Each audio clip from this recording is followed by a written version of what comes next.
to go? What's that? Let's do it. Okay. All right. Let's go ahead and get started. Thank all of you for hanging around. Sorry to interrupt your conversation. So our last session, our last session for today, we'll talk a little bit about some of the amyloid monoclonal antibodies. I guess the first question, is there anybody in the room who hasn't heard of amyloid monoclonal antibodies? Lecanemab, maybe aducanumab in the past. Anybody that hasn't heard of them? Okay, that's good. So my goal for this discussion is talk a little bit about who should be treated and kind of give you a framework of who these patients may be. Talk a little bit about the risks and the benefits. And then towards the end, maybe give you a little bit of some insight into what the landscape may look like as we move forward. That part is I think, what's really going to kind of drive this whole concept of the etiological diagnosis and why we think Georgia MemoryNet can be helpful. A few comments, though, and these are important. Putting this in context with Alzheimer's disease, we all know that Alzheimer's disease is a devastating illness for patients and families. So when we're thinking about therapies, we just want something, right? You know, I mentioned earlier that therapies are pretty modest. You got donepezil, you got memantine, you've got symptomatic control of neuropsychiatric symptoms. So we all want treatment. We also have to be cautious. So this is something that I felt like caused some issues, especially earlier in the summer with the conversations around amyloid monoclonal antibodies. There was a lot of push for these to get approved and also a lot of push for these to get covered by Medicare. And a lot of that chatter, it made it sound like the medication was this really, really good medication that could be helpful for people. And I want to be cautious about that assumption. I'm not saying it's not helpful, but I just want to be cautious about that piece as we think about which patients may benefit. We also have to keep in mind we're trying to balance the possibility of benefit with the risk of harm to the patient. And that risk-benefit discussion may differ depending on who you are and who the patient is. But it also still has to be framed with, well, what is the ideal patient population based on the FDA label? And recognizing that patients who may be too impaired, the likelihood of benefit may be pretty low. And so we'll talk a little bit about that. And finally, we want everybody to be informed about what we know and don't know. This is a new medication, right? The class has been around for a while in clinical trials, but how it performs in the community is not clear yet. And that's with any medication that first comes to market. It's come from this highly controlled clinical trial to a community where a lot of the kind of gloves are off, per se, as far as exclusion criteria, because you're going to have some providers who are following the FDA guidance very closely, and then you're going to have others who are going to have their arm twisted and prescribe the medication to patients who may either have exclusion criteria or may be less likely to benefit. And so there will be a little bit of a range. So, hopefully tell you a little bit about, and this is a conversation I've had with my patients. So the goal is that you'll be a little more informed and hopefully as your patients are asking these questions, be able to describe what this medication is and what it does. So I took a lot of this stuff actually off the FDA label. So you can certainly go back and reference that, but I'll also have these slides up too. And I've also given some of these slides as a webinar to patients that I've recorded previously as well. So what is lecanemab? Well, it's an IgG, right? And it's targeted against amyloid beta. And the concept is if you remove, and of course we know many of you have seen this slide, Alzheimer's disease, you get some hippocampal atrophy, you get onto the microscopic level, you get amyloid, and then of course, what are we doing here? We're removing the amyloid from the brain. And these drugs do it really well. So this class of medications, lecanemab, Donanemab coming up, aducanumab, which has been on the market but didn't really get much traction because of the coverage issue. They remove amyloid really well. Where does it come from? Always a good question. Well, like most antibodies, they're made, in the lab, made by cells. And these are CHO cells, so cells growing in a dish. Anybody know what CHO stands for anybody who hasn't seen my talk yet? Nobody's going to put money down, huh? Anybody know what that is? It's a Chinese hamster. So these guys are Chinese hamster ovary cells, CHO is what it stands for. So these are cells that were isolated from this tiny animal many, many years ago, immortalized, and then they create these humanized versions of IgG that are dropped into, the genetic code is dropped into those cells, and then the cells make it in these big vats, right? And then you purify it and desiccate it and send it off for therapies. But the humanized part is important, right? Because you can't use an antibody made by a rodent because you don't have the right fragments on it, taking you way back to immunology. So how's it given? Well, it's IV, right?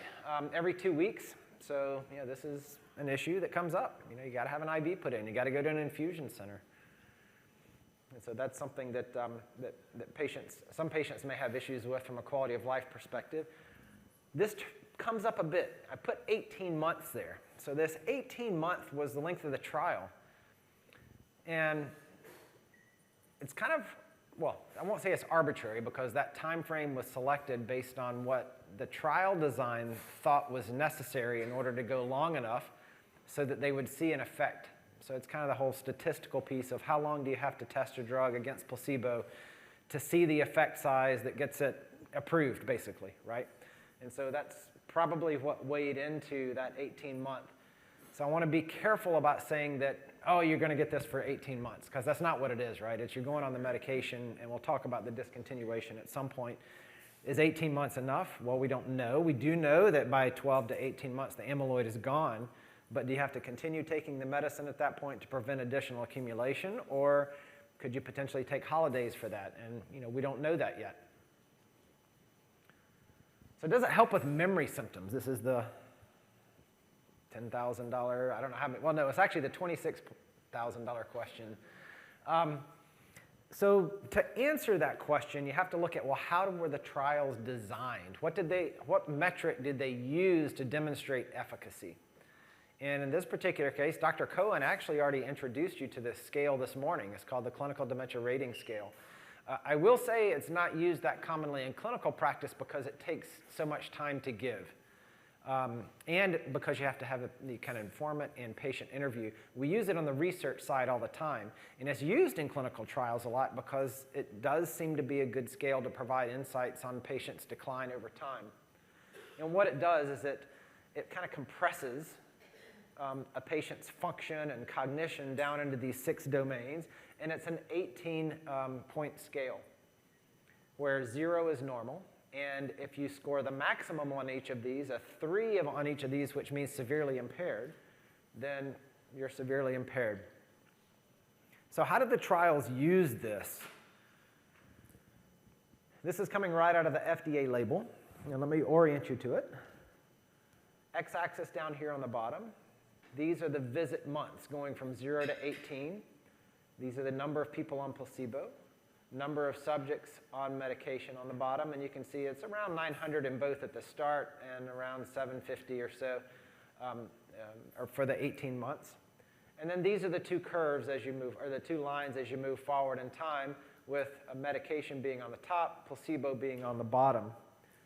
You'll notice there's a divergence in the lines, and these time points were statistically significant towards the end.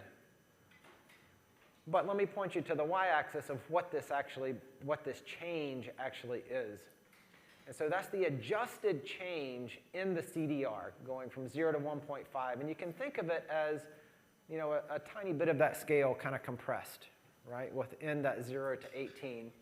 And what they saw was a 0.45 difference in those on placebo and those on drug. Now this is average, right?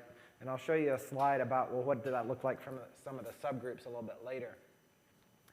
The question is, we don't know what happens past 18 months, right? So maybe in some cases, maybe both of these curves continue to go down, and even though you get this 30% improvement or slowing of the cognitive decline, maybe if you go out 24 months or 36 months, maybe that curve flattens. And what I'm showing you here, this is not from lecanemab, but this is from one of the other amyloid monoclonals in a phase 2 trial, where those on drug, this one's a little different in that the y-axis is going up.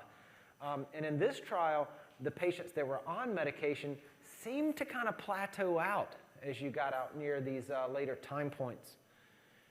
So there are some indications that maybe it could be helpful as you move forward, but that's one of the we don't know yet, right? We don't know what happens afterwards. It's possible we may get some information from the company that makes the medication, because most of the patients in the trial went into the open label extension, and there are several years of data that were on those patients or subjects in the open label extension, but we don't have access to that yet. There have been anecdotes of patients on drug, even including one at our site, of subjects who were on it for several years from the phase 2 trial and have still been stable. And so seeing a few cases like that makes you wonder, is there a certain population of patients where you will see some of that more dramatic stabilization and provide that kind of, I don't want to say cure, but that steadiness that, as my colleague Dr. Lyle likes to put it, keeps you doing so well so that you end up dying of something else, right? Like heart attack, something along those lines. So this is the subgroup part, which gets a little more murky. And so I like to show this because it tells you the full population of subjects on drug versus placebo, and this is that 0.45 difference. And all of these are different types of criteria of demographics within the trial. 0 time point is basically if you landed on that time point, that 0 mark, it would be no benefit, no worsening, etc. If you're to the left of the line, that favors lecanemab. If you're to the right of the line, that suggests that maybe you did a little bit worse. And this is looking at that CDR rate of change. Okay. So here's that same 0.45 I showed you earlier. It's just here, it's in a number form and not in a graph form.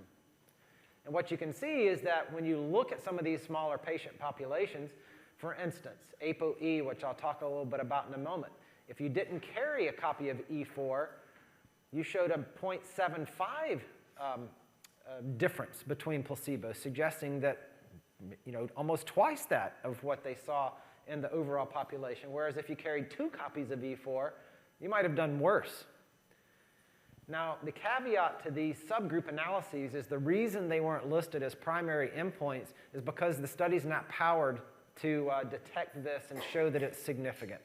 So you have to be cautious about interpreting what this actually means, but I do think it's helpful to at least provide transparency that there's likely to be differences in the patient population that you see of who may and may not benefit. Another great example is down here with age.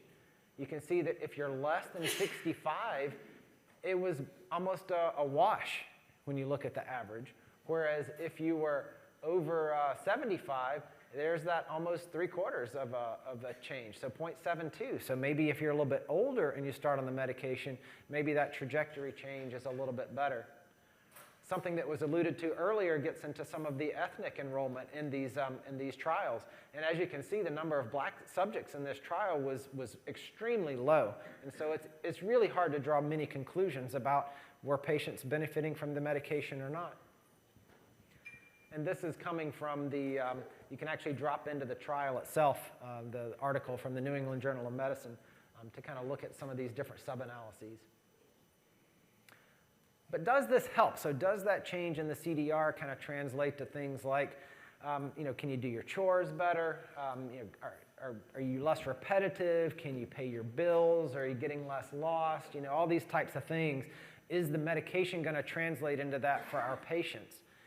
Because that's what they want to know. Well, is this going to help with the thing that's giving me the most trouble or that's causing the most frustration? The first answer to that question, and you saw in the slide that showed the decline, is that in the initial 6 months or so, both patients on drug and placebo, they both continued to decline. And so it's, until the amyloid is removed, they're probably not going to see an improvement like what you might get with a slight honeymoon period with donepezil, where it might boost your memory a little bit. But will it prevent some other things from happening as you move forward in time? The answer to that is, at least based on the trial, yes. But which ones, to what extent, and for how long, I think still remains a bit of a question and unknown. And those are things we just don't know.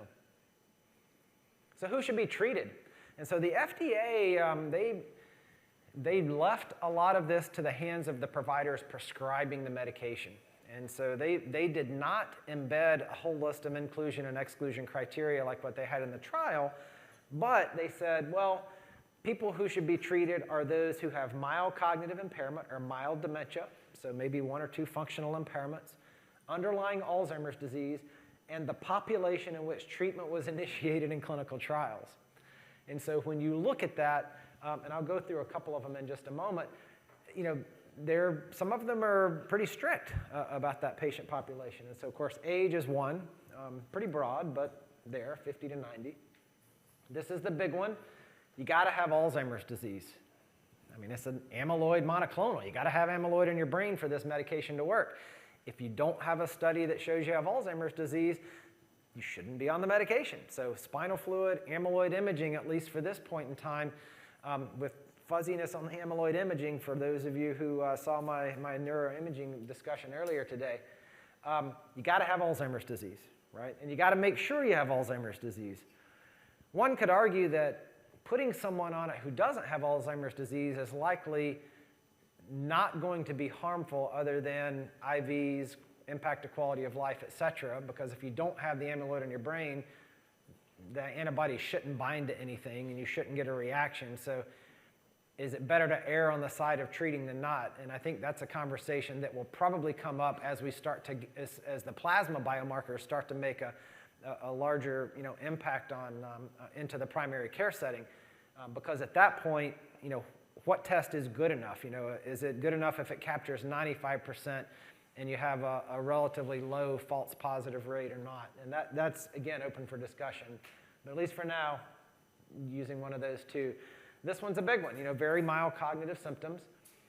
Need to be independent in basic activities, and very minor impairments in other independent activities at most.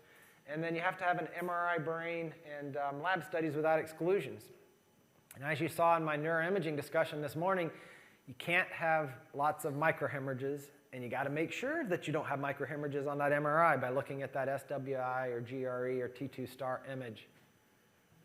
The cutoff, the criteria in the trial was if you had more than 4 microhemorrhages.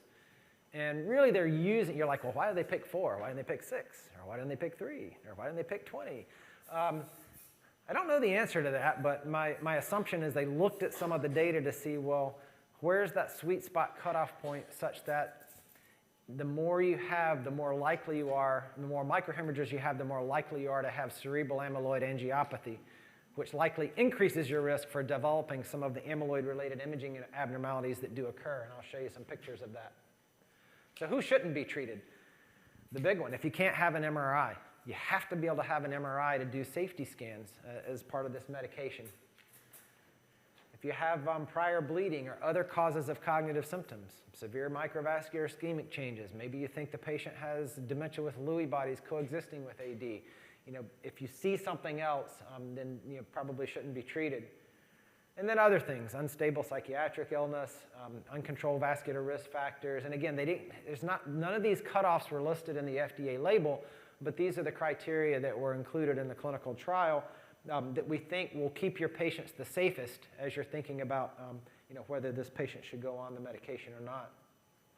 Active cancer for treatment with maybe a few exceptions for if they're in remission and say on hormonal therapy for breast cancer or other things, are certainly open for discussion. If you're on immunological therapy for, causing immunosuppression, and this is actually a question that came up often, well, does being on this medicine mean that my immune system is impacted? Because many of the monoclonal antibodies that are out there, they knock down your B cells or they do something to mess with your immune system to make you less able to fight infections? And the answer there is no. This antibody doesn't do that. And so you can still get vaccinations and don't have to worry too much about it. But if you're already immunosuppressed, the recommendation is not to start it. And of course, this is the big one, right? Patients who are too impaired. And the reason for that goes back to some of the earlier trials. And so at least starting in the late, probably 2005 and over the next decade or so after that, most of those amyloid monoclonal antibody trials were focused on patients who had more moderate stage illness. And none of them really showed too much benefit. And so at some point, there is likely a threshold that you cross where this approach is not helpful. And it is what it is, right? I mean, at some point, the neurodegeneration is substantial enough to where removing the amyloid will likely have no effect. The exciting corollary to that, though, goes back to one of my slides earlier, in that perhaps if you start even earlier in the prevention space, maybe it has an even better effect or more likelihood of being beneficial. But that's not what this medicine is for yet, but is in clinical trials to try to answer that question. So what are the side effects? I know folks have heard about bleeding, they've heard about brain swelling. One they probably haven't heard a lot about is infusion-related reactions, which occurred about 25% of folks in the trials. And so those are, itching, fever, body aches, fatigue, all these types of things that can happen just due to the infusion itself. Most were self-limited, and you can treat those once patients have them with pre-medications like Tylenol, diphenhydramine, all that type of stuff before their infusions. And then the big one is ARIA, and I'll show you a couple of slides on that in a moment. As far as the amyloid-related imaging abnormalities are concerned, there was a patient population in the trial that showed a really increased risk of developing those changes. And that's looking at the E4 status. So this is actually a box warning from the FDA label itself that talks about these amyloid-related imaging abnormalities. And specifically in subjects who had homozygous for E4. So E4, as you know, apolipoprotein E4, just a receptor. It's kind of spread throughout your body. But in the brain, in doing genome-wide association studies, folks for many years have known that ApoE4, if you carry one copy, increases your risk for developing Alzheimer's by 3 to 4 times, 2 copies, 13 to 14 times. Doesn't mean you'll absolutely develop Alzheimer's disease, but it means that if you do develop it, it's likely higher chance of developing it, and you'll develop it a decade or so earlier than you would have previously if you didn't have E4. Some of you may have been exposed to E4 with either patients coming in. I'm not going to ask for a show of hands, but 23andMe, if you've done that, not advocating for it, but if you've done that, gives you your E4 status. Okay? So just making you aware, a little box pops up on there, you're homozygous for E4, your risk of having Alzheimer's disease is high. Had multiple patients come into the clinic with that result. What do I do? It's like, why'd you get 23andMe testing? No. We'll eventually get past that, right? The genetics piece as we move forward, I think, is going to be helpful for a lot of therapies. So reconciling how that fits into the clinical workflow will be important. But the important point here is if you had 2 copies of E4, you had an almost 1 in 2 chance of developing brain swelling or brain bleeding with lecanemab. So it's not small. Right? And you might say, well, hey, what's going on in that placebo group? That's over 20% of people in the placebo group had it. And what this is speaking to is that double E4, that these patients just spontaneously will develop microhemorrhages as part of their illness, or may develop tiny little areas of brain swelling as part of just their E4 status. You can see here the heterozygous, so carrying 1 copy, is a little bit higher, 6% higher as compared to non-carriers. So the way I've described that one to patients is that if you have 1 copy of E4, you've got a slight increase of risk for these ARIA, but not as high as if you carried 2 copies. The FDA label tried to do a pretty good job about, well, what do you do when one of these things happens if you develop ARIA? And there's lots of ways to classify it. You can classify it based on the clinical symptom severity for the patient, or you can classify it based on radiographic findings for the ARIA that's in the brain. And this gets into some a little bit of nuances about number of microhemorrhages and all of that. But the bottom line is that if you had very mild symptoms and mild evidence for ARIA on the imaging, that your likelihood that in the trial, they would actually continue the medication and it would resolve over time. And patients, or subjects could stay on the medication. If you have more moderate-based reactions, and they describe moderate as discomfort that's sufficient to reduce or affect your daily activity, or severe would be basically incapacitating, then in those cases the medication would be held for a period of time until it resolved. And in some cases, medication was restarted and patients would do okay. So what do these look like on the brain imaging? Well, here's a couple of examples for you. So this is a FLAIR image. Everybody in the audience should know about FLAIR images now after this morning. And so here we're looking at an axial section showing some T2 hyperintensities, kind of spread out around this ventricular system here, a little bit up anteriorly. And I'm showing you a pre and post-treatment scan. And I think you can see that there's something different going on here in the temporal lobe, something different going on here in the frontal lobe, something a little bit different here. And if I showed you the entire FLAIR, I mean, they had these ARIA-E, or edema, scattered throughout. This is not showing up as well, but there are spots of microhemorrhages and this other term called superficial siderosis up here, which is kind of layering of blood product on the surface of the brain. So what's interesting about this case is it is a slight cautionary tale. This patient was seen by one provider who looked at the baseline scan and said, "You've got too many microhemorrhages for treatment. I'm not putting you on the treatment." Family went doctor shopping, found another provider to put them on the medication. 2 months later, their scan looks like this. Okay, so this is someone who had exclusionary criteria and was started on the medication by somebody who should not have started them on the medication because of the number of microhemorrhages. So a cautionary tale. And also this patient was not stratified for E4, but I would almost guarantee this is probably an E4 homozygous based on the way they responded to the medication. This is another example, which is a little bit more robust, and you can actually go read about this case here. It was released one day in the New England Journal of Medicine before the clinical trial results for lecanemab. And the reason I bring this one up, you can see here a bunch of changes here on this susceptibility weighted image, a lot of hemorrhage, a lot of swelling on this FLAIR, and you can also see that this patient didn't do well. A lot of inflammatory infiltrate around the blood vessels.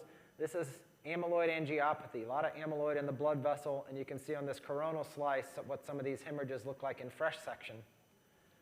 So what was special about this case highlights one of the things that I do counsel my patients about with this medication, and that is there are some unknown bleeding events that may not be fully accounted for within the trial results. And what happened in this particular case is the patient presented to the emergency room with a language or aphasia type syndrome. They thought it was a stroke. They arrived to the emergency room in time, so standard of care was provided, which means head CT to look for bleed. No bleed was present.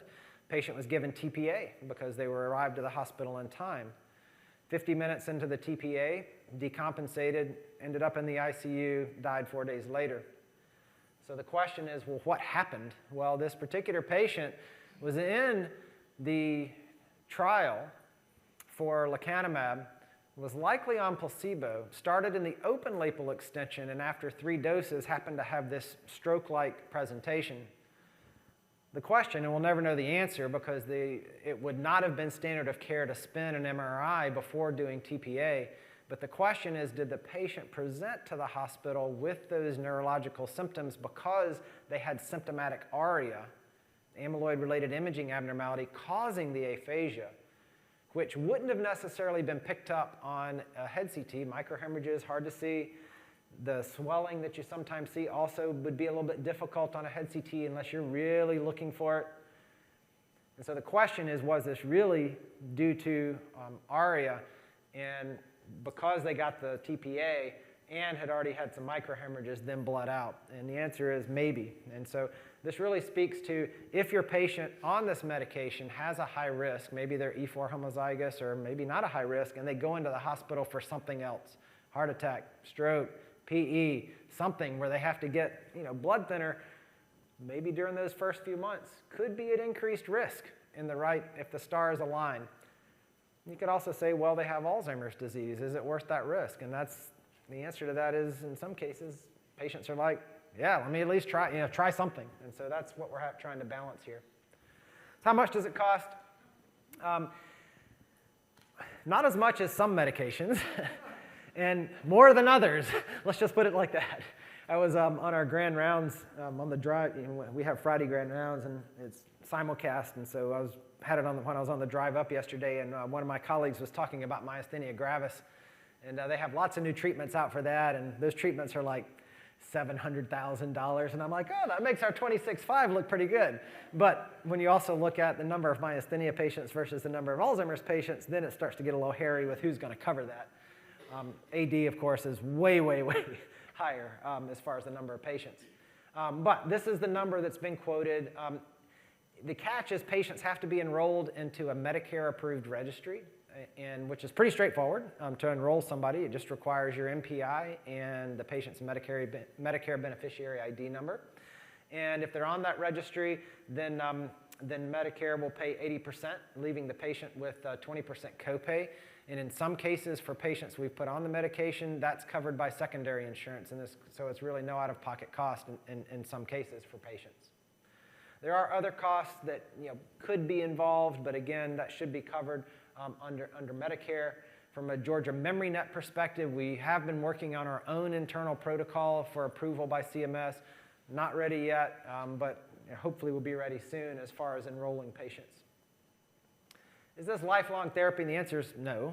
It gets kind of sticky, though, of when do you stop it. And if they're having more severe side effects, then you should stop.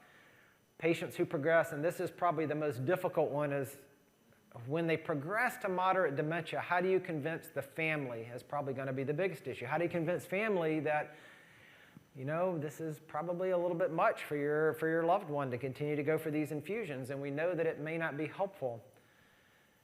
We don't have the data. That's the challenge, right? We don't have that open label extension data to know, well, if somebody gets to moderate, will they stabilize out, and is that acceptable for quality of life? And that answer may differ for people.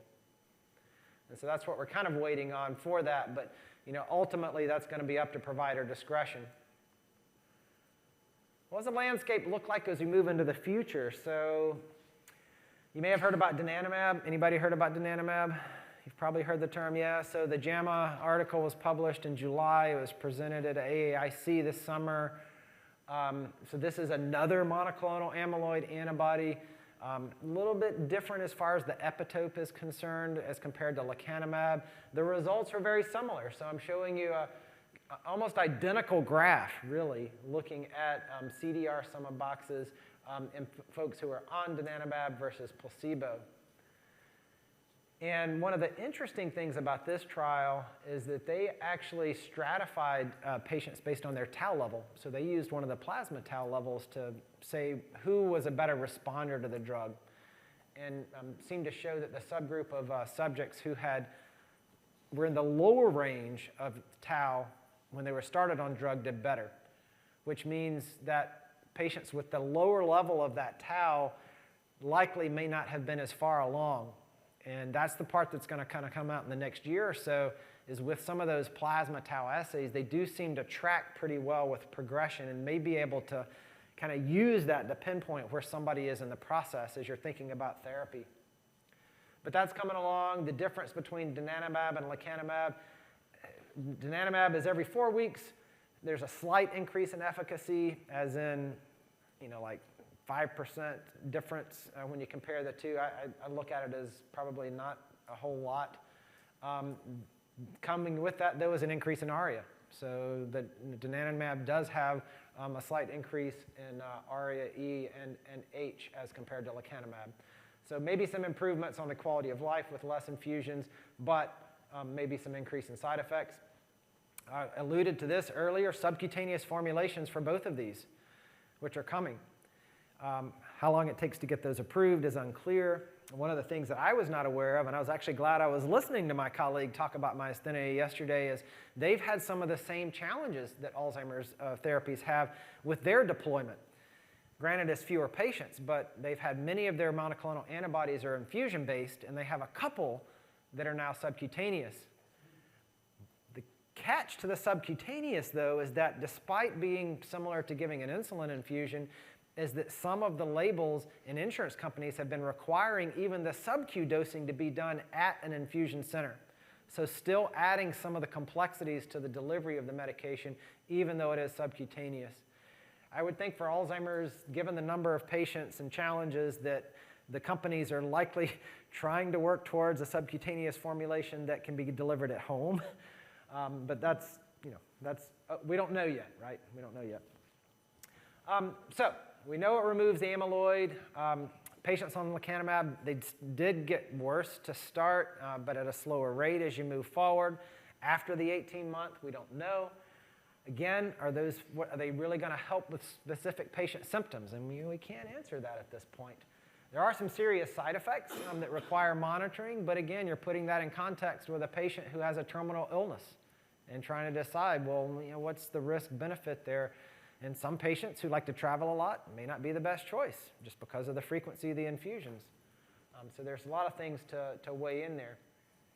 Can still be costly, although what we're seeing is that if you have some of the secondary insurances, that it may not be as costly as initially thought. Well, it's costing somebody, right? It's costing taxpayers. How that's going to impact overall Medicare bottom line, that part remains unclear. Already been through most of this stuff. A couple other questions that have popped up is, what if you want to wait and see? What if you're mild and donanemab's coming in less than 6 months, maybe? Should I just wait? And the answer to that is less clear, right? If you're very, very mildly infected, are you still going to be mildly affected in 6 months when donanemab becomes available? And the answer is maybe, probably. But is there a sweet spot where if you're mild and your tau is this level, then you have arbitrary 50% better chance of response than if you're mild and have this level 6 months later? Then it gets a little more squishy, right, as to whether or not you should wait or not. But not clear. The challenge is, can you go from lecanemab to donanemab? And the answer, at least for now, is probably no. So that's, at least for now, that's the quandary that some folks are falling into, although I have had some patients who, they recognize that this is likely better than what we've had in the past. We don't know when the future is going to come, but let's do this now. And so that's been the usual sentiment for patients who we ultimately decide qualify. This one pops up. You can still get your other vaccinations. I mentioned that earlier. And you can continue your other medications, Alzheimer's medications. Risk-benefit is going to vary, right, for people. This is important to minimize risk of harm. And I've already seen now 2 patients. One that had too many microhemorrhages, developed ARIA. I've got another patient that I co-managed with somebody who was started on medication, but their MOCA's a 4. And, and he was like, well, but she's got a kid in high school at home. And I'm like, I get that. I mean, there's these balancing this heartstring tug with safety on the medication, because if we don't do that right as providers, FDA is going to pull the medication because you're going to have people who have bad side effects, and we're actually never going to know if there's a population who may benefit because you have lots of people getting put on it to start with that shouldn't be. And so that's one of the concerns that we have looking at this. This is important. Quality of life, right? You got to balance that with the infusions and all that. And, as we move forward, there'll be more infusion centers that have it. Home health, at least in our clinical trials, home health was able to deliver it. So I'm hopeful that maybe that will become an option as we move forward. So maybe some of that's going to improve. And this is also a big one, too. This is new for patients and providers. So even having providers who are comfortable with reviewing scans and confirming diagnoses. And again, that's where I think we see Georgia MemoryNet as being helpful for you guys for that, is making that diagnosis and, again, getting folks on that correct care path. So I'll stop there on this. Questions? Yeah? Earlier on, Yeah. What product was that? That was aducanumab from their phase 2 trial. Am I remembering correctly, there was a plateau effect?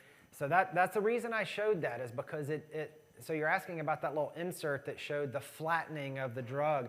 And that's why I showed that, because we've seen a consistent response now from these 3 medicines, that there does seem to be a patient population that benefits. Aducanumab was a little more fuzzy because they had 2 large-scale trials. One showed benefit, one didn't. There are some trial design issues. We get that. But the phase 2 did show that little plateau. And I don't know that we have, at least at this point, we don't have the later stage open label data to help us see what's happening into the future. But I think we're going to get that probably in the next year or so. And if it does show, if that does continue to show for either lecanemab or donanemab that folks are flattening out, I mean, that'd be huge. But the issue is when and where, right? Do you go ahead and lose another 3 points on your CDR before you flatten out? And then is that quality of life sufficient to say, you know, is that reasonable spot to live? And I don't know, right? No, it is available. It's just you can't. It's just not covered because of the yeah, and that's why it never hit, because it had the 2 different trials, and Medicare said they wouldn't cover it because of that. But that was, again, phase 2, and so you know we're looking at the phase 3 trials for lecanemab and donanemab to really decide, because those are the 2 that are going to be on the market. Are you going to make the slides available? And then, secondly, do you have an idea of the infusion centers across the state now that administer the new monoclonal antibodies? Yeah, so our Georgia MemoryNet team has put together a list, and they're working on updating that to make that available for folks. The company website also has a resource to help kind of connect folks to the different infusion centers that are nearby as well. Are you collaborating with any of the infusion centers, or are they just operating just? Right now, we're just deploying at Emory, so we can kind of get a handle on the situation. Mm-hmm. But as we move forward, like I had a patient this past week who lives 4 hours away from Emory, and I'm like, it's not feasible for you. He's like, oh, I got family up there. I can come up every 2 weeks. I'm like, that's a long way to come every 2 weeks to get an infusion. So that person is probably going to be the first one where I try to look locally and say, can I get him plugged into a local infusion center? There is, at least for now, I know at least in our Emory system, I feel like the expertise for delivering it is sufficient, that I can keep my patient safe, because that's my biggest concern, is I want to make sure if an infusion reaction or something occurs that they're safe and that we have the protocols in place. And that they know who to call and reach. So that's why I feel more comfortable with it. But I think as we move forward, we'll get a little bit more comfortable with some of the independent infusion centers delivering the medication as they get more comfortable with it.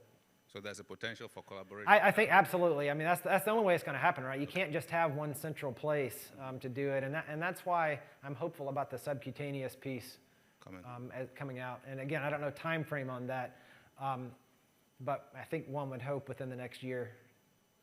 Can you comment a little bit about the home health piece of it in terms of delivery? Yeah, so right now, I don't know that it's available for the current clinical deployment. I know on the research side that they were using, so as part of the phase 2 and phase 3 trial, they did have a home health arm that was delivering the medication.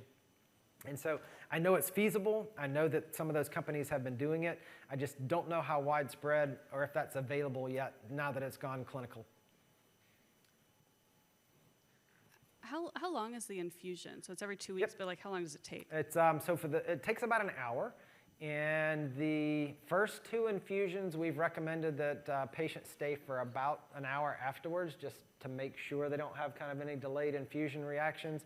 We'll say, at least in our experience on the trial side, there were some patients who had some slight delayed reactions that were like later in the day.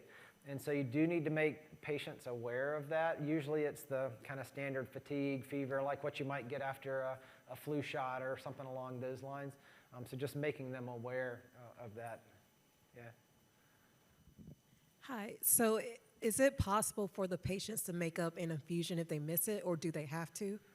Yeah, that's a great question too. So the way the FDA label reads, I think it's, if you miss an infusion, get it as soon as you can, the one that was missed. But you might say, well, if they're every 2 weeks, there's not a whole lot of time to make that up. And so if it's something where it's a day or two off, we're like, just work with the infusion center, get it scheduled. But if it's going to be more than that, we're just to keep it simple, just get to the next infusion. Yeah. So there's going to be a ton of nuances, and it's going to be like very varied from patient to patient and facility to facility. Even with kind of these standards that we've talked about and everything, it's going to come down to who's going to pay for it, and whoever pays for it, it's going to be their rules. So last week I got United Healthcare's whole proposal to cover it, and it's literally 1.5 pages of, we will cover this drug if all of these criteria are met, and this one, and this one, and this one, and this one. And it goes on for 1.5 pages of everything you have to send in to get covered. So, we can say, like, this is what we're going to do, and we're going to have this plan. And so for us on the protocol we were talking about, we would like a mini mental or a MOCA and a FAQ, the functional assessment, to determine if they're candidates. But for United Healthcare to cover the drug, they have to have a CDR score. So it's going to be, really, as we're getting these payers saying we'll cover this drug, it's going to take a lot of behind the scenes keeping up with, okay, well, we need this for this one, but this one only needs this. So Are you referring to... Is that United Medicare or just United Healthcare? So it came from United Healthcare, and I was told by our practice manager that includes any sort of, it's their Medicare Advantage, it's their United Healthcare. Yeah, we haven't run into that yet, but we have seen, I think, some differences if you're on Medicare or not. And so some of the private payer, United, Aetna, all these other ones for folks who are under the age of 65 and not on Medicare, that's where I've seen one of those, like the form for Aetna was like it was like all these different criteria that you had to meet. That's the first I'm actually hearing about the CDR piece, so we'll need to look back at that. And of course, the reason for it is because that's what was used in the clinical trial. But deploying the CDR in a clinical setting is not possible. It's not possible, given the time. I mean, it takes, what does it take, Stephanie, 30 minutes at least to give the CDR like you're supposed to. And it could go as long as 45 minutes to an hour. Using the QDRS, that was flashed up earlier. Dr. Bustani showed that. So the QDRS is kind of a condensed version of the CDR. There's both an informant and a patient version that will give you the CDR sum of boxes equivalent. And so the question is whether they would actually allow that for some of the insurance purposes. And I don't know, but it's a good question. I have a question and then comment. A question about the biomarker practicality thing. So at least at IU, we still, we're gonna infuse the first patient in a typical practice next week. We don't still know right now how we're gonna cover the biomarker. We are using the folks who already have biomarker from our research study. So do you know in Georgia, if they're gonna cover PET or if they're gonna cover the CSF or so our clinical practice is almost entirely based on CSF, and we haven't had issues with getting coverage for spinal fluid, which is why we've kind of pushed most of folks to it. The amyloid PET is a different ballgame, and there are several nuances to that. The way the coverage determination for lecanemab or any monoclonal amyloid antibody was set up is that if it meets Medicare criteria for efficacy, which they determine lecanemab does, then an amyloid PET will be included as part of that. The challenge is you have to be on the registry to get it approved. And I've actually reached out to CMS like a week ago to try to figure out, well, what's the deal here? Because you can't go on the registry really until you have a diagnosis, right? But you can't get coverage for the PET unless you're on the registry. So it's like you're kind of chasing your tail. So that's what has to happen. They have to clarify what do you have to be on, which registry to get that paid for, and they should cover it. And we've actually heard examples from other sites around the country where PETs are getting covered by some insurance companies. So I think that's coming.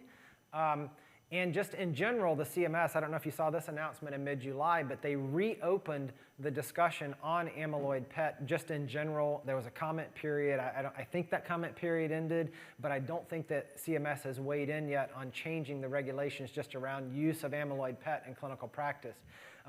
But as I was showing you guys this morning, my concerns with amyloid PET are you going to have enough people who know how to read them and deploy them correctly so that you can confirm the patient has underlying Alzheimer's disease? And I'm nervous about that. I feel more comfortable, I think, with CSF markers because I know I get a quantitative value. I know I get tau, phospho-tau, and amyloid. And my hope is that the P217 assay coupled with the amyloid plasma ratio, that's going to become available in the near future and hopefully supplant the need for amyloid PET.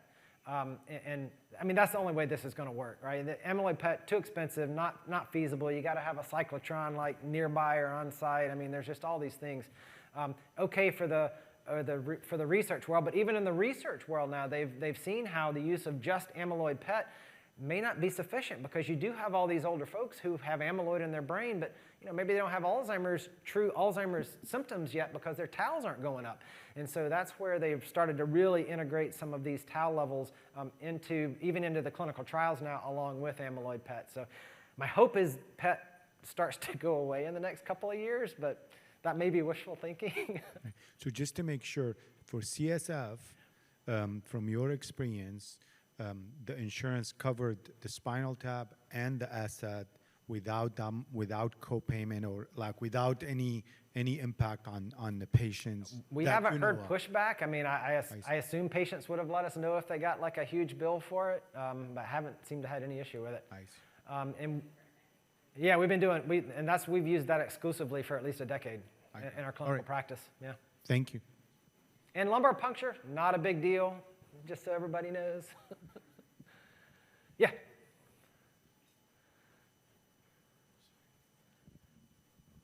This may be kind of a silly question, I'm not sure, but we know that the Alzheimer's is characterized by amyloid plaques in the brain. I guess my question is because we're not seeing a tremendous amount of improvement in cognitive function, we're getting all that amyloid out, is the amyloid the cause of the cognitive decline, or is it just a kind of a function of the disease process? And you're just cleaning out the disease process, but you're not really getting rid of the underlying cause. Yeah, that's. I wish I had the answer to that question. Because this is an awfully expensive treatment, and we're not even sure if it's actually going to be functionally helpful over the long term. So the signal is there that it works. The question is, how early do you have to start it to treat find the best patients that will benefit? And I think that's the part we don't know yet. Is amyloid part of it? Yes, we know that because of the early onset cases. So early onset Alzheimer's disease, including those who carry presenilin 1, presenilin 2, amyloid precursor protein mutations, all of those impact the formation of amyloid, not tau, amyloid. And so we know that it is a contributor to the disease. We also know that you have to have other hits, right? You're going to have changes in tau. We know that there are other things at play when you look at genome-wide association studies. I think we're up to like 25 or 30 different genes now that are associated and somehow involved with this polygenic heterogeneity for the patients. But it is part of the disease. The signal seems to work. The excitement, I hope, will be with the results of the AHEAD trial. We had a little bit of a setback, I think. And many of you may have heard of the A4 trial, where they took patients who had amyloid in their brain and put them on solanezumab, which was another antibody that removes amyloid, and it was a negative study. So they didn't see a difference in patients going on to develop Alzheimer's. But the challenge is they picked a drug that didn't remove amyloid very well. And they picked the best one they had at the time, but in retrospect, it was not wise. And so the new trial testing lecanemab in a prevention space, I think, is going to help answer your question. If we continue to see further divergence and improvement in that patient population, then we'll know. This does bring up one let me comment briefly. Somebody asked a question earlier about, well, what about some of the data on APP and falsification of data that came up about a year ago or sometime early this year, whenever it was. And that was only about one specific tiny set of experiments associated with the amyloid cascade. It wasn't questioning the validity of the amyloid hypothesis, which we know it has legs to it, and we know that this approach has some efficacy. It's just, do you need multi-hit? Do you need TALF therapy? Do you need inflammatory therapy? Much like that's how HIV treatment started, right? You started out with one approach, patients had a little bit of benefit, then you start adding in cocktails, all of a sudden you've basically cured it, right? So, that may be where we're headed, unless we can get upstream far enough to cut it off at the pass. Back. Wait, there's one microphone. Oh, sorry. One more. Sorry, where? Oh, One of your graphs showed the efficacy under age 65. It showed a wide variability and looked like maybe it was not effective on average. So yeah, it was that. Yeah, it was less. So again, that was in the subgroup analysis, so it wasn't powered to show efficacy, but it does speak to some variability. And what they didn't stratify that 65 on was those who had E4 and those who didn't.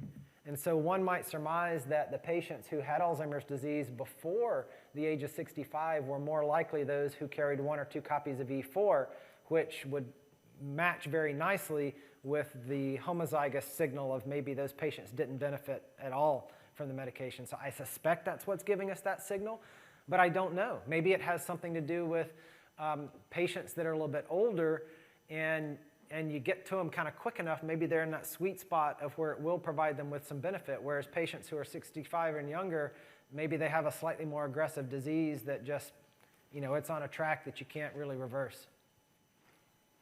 Yes? So just regarding treatments, obviously we're still fairly early in treating Alzheimer's, given that we're just trying to scrub the amyloid out. Is there any active pursuit of any agents that might prevent the amyloid plaque formations in the first place from those aberrant proteins? They tried, so there have been several trials over the last 2 decades that tried that. They looked at beta secretase inhibitors, gamma secretase inhibitors, so those molecules that are upstream of the amyloid cleavage. And they're like, and just for that approach, hey, let's see if we can cut it off way downstream in the cascade. The problem is some of those molecules are present throughout other parts of the body, and so they got a lot of off-target effects, liver damage, skin and eye color changes. I mean, it did all kinds of weird junk to people. And so they've really kind of jettisoned a lot of that approach in trying to go to, can you remove the proteins? And I think the next step will probably be looking more at the proteasome and lysosome, and can you somehow start to manipulate that? Because all of this at the base, this is aging, right? If you die young, you're not getting Alzheimer's disease, but then you're dead. So yeah, I mean, if you die young, you're not going to get Alzheimer's disease, most likely. So there's that whole concept of how aging interfaces with this that is also there's a lot of investigation trying to understand that, because it's clearly people develop normally for a period of time. And a great example of this is you have, I'm not talking about frontotemporal dementia this week, but patients that carry mutations in tau develop symptoms in their 40s or 50s, but otherwise develop completely normally up until then. But yet, when they were a kid, a teen, 20s, 30s, they had that abnormal mutation in tau. It's just their body was somehow able to deal with whatever that dysfunction was. And so something is happening in the aging process. We weren't designed to live forever, right? I mean, things wear out. And so can we find that one little trigger that keeps us from getting Alzheimer's and we get hit by a bus at 90 or something? I don't know. Thank you all. It's been great.